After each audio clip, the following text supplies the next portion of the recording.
In this video, we're going to talk about how to perfect the beginning of your painting. And I'm also going to talk about the high jump a little bit and what that has to do with anything. So, let's go.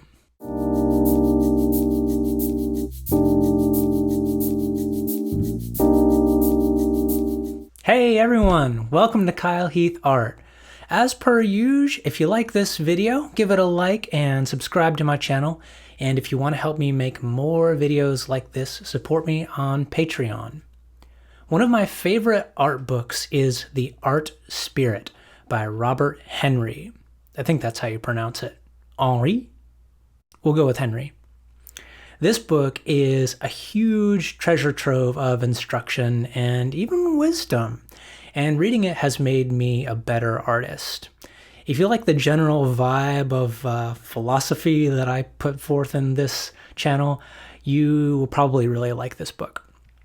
I want to share with you an idea from this book that you can use to improve your art significantly. Henry says, perfect the beginning of your painting. And then he goes on and says, the value of repeated studies of beginnings of a painting cannot be overestimated. So that's a pretty big statement. Let's dig into it. I'm going to share with you a method of beginning your painting. Now, this isn't the only way to begin your painting, and it's definitely not the right way. It's just a way. It's also a pretty disciplined and controlled way of painting. So if the thought of more control or the word perfect feels too restrictive, then forget about it. Art should be all about having fun. I've been having a grand old time painting in this new method I'm about to share, but always lean into the methods and practices that appeal to you. So with that little caveat out of the way, let me break down this painting method. Step number 1, you're going to break your subject down as simply as possible. Step number 2, you're going to make your shapes and colors beautiful. And step number 3, you repeat this process on each individual shape. The magic of this little recipe comes from sticking to this at each stage and not moving on until your shapes and colors are good. So let's look at how this plays out. So step number 1 is to break your subject down. And the name of the game here is to use as few shapes as possible. Robert Henri says break it down into 4 or 5 shapes. So your entire canvas is going to be split into 4 or 5 kind of puzzle piece shapes that together make up your rectangle. But I would say you could even go further than that, and aspirationally, you could aim for 2 shapes or even 3 shapes. So you would have a light shape and a dark shape, which is called a no-tan.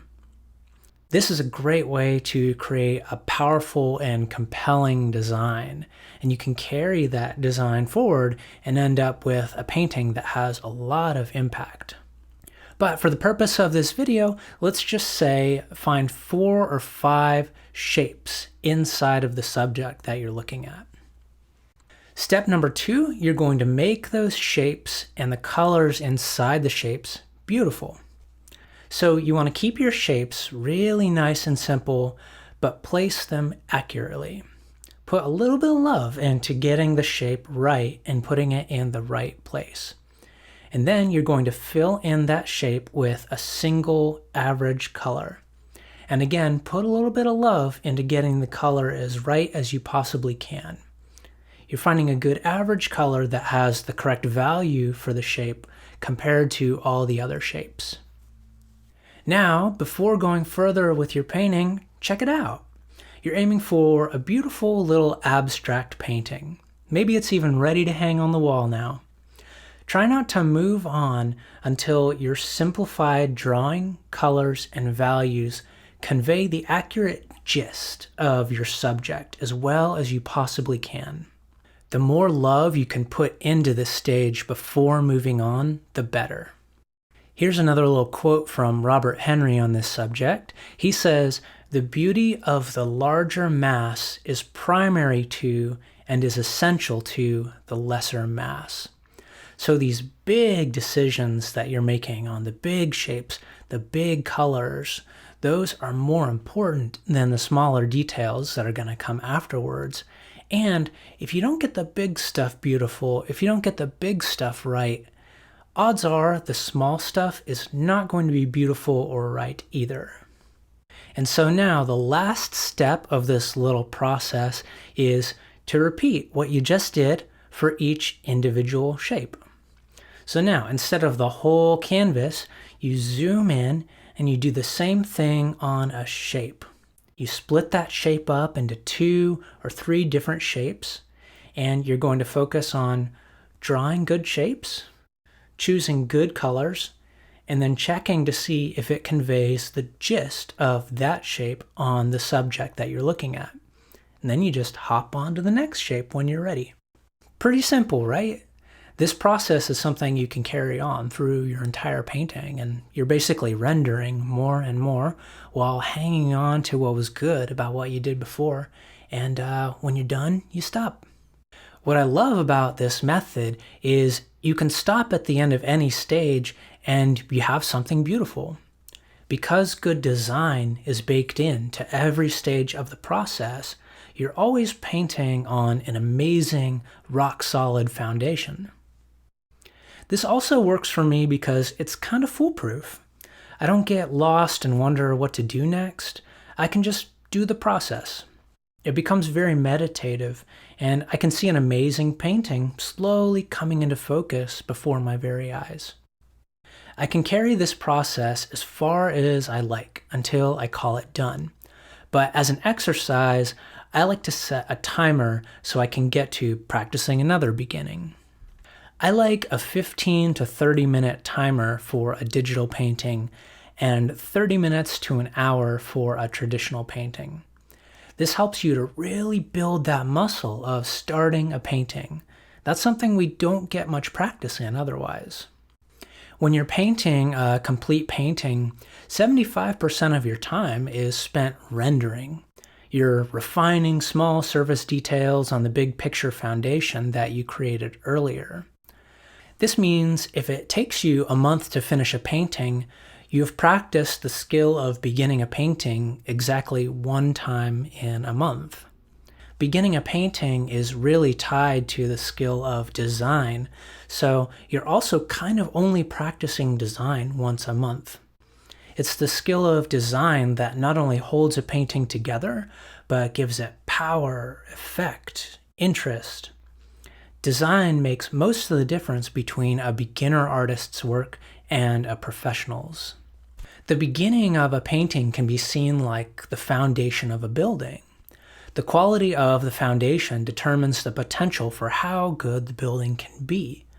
So with painting, if you have a good organized beginning, then in the later stages, you'll be, say, adding textures to a shirt that has a solid sense of form to it. You'll be putting highlights on an apple that has the correct colors, instead of realizing hours in that you need to fix a problem that requires scraping away all those hours of work you just did. The idea here is that if you have a more organized mental model of what you're going to do in your painting, that painting's potential will be higher. Find a better mental model, and even if at first your paintings are a little bit worse, their potential will be higher. And eventually with the new model, you'll be making much better art than you had before. The history of the high jump, the track and field event, is a perfect way to describe raising the potential for success. We all know how high jumping looks. People kind of jump and flop over the bar on their back. But before about 1968, people just jumped over the bar, like a normal kind of jumping. So the record height was way lower than it is now. With that model of jumping, you could only get so high. But then this guy named Fosbury comes in with a new model of jumping, the Fosbury flop, which is the way of high jumping today that we all know and love. And this Fosbury guy is annihilating the old records. His new mental model of how you could jump raised the potential of the high jump. And believe me, as people were changing their high jump technique to match his and moving on to this new model, I'm sure their jump height was worse at first, but then it got way better. All right, so that's everything I want to say about how to perfect the beginning of your painting. So if this sounds fun, give this method a try. I don't think it's an exaggeration to say people who regularly do this exercise can get really good really fast. You can tell the difference in a piece of art that was made with a good beginning. It's more powerful. It's like its whole energy has been gathered together rather than being dispersed. I'll close with Henri one more time. He says, "There's an orchestration throughout the whole canvas. Nothing is for itself, but each thing partaking of the other is living its greatest possibility, is surpassing itself with vitality and meaning, and is part of the making of a great unity. So with the works of the great masters." Thanks for watching, my friends. If you liked this video, give me a like and subscribe to my channel. And if you want to help me make videos like this, support me on Patreon. I've got a link right down there in the description. Thanks, guys, and have a great day.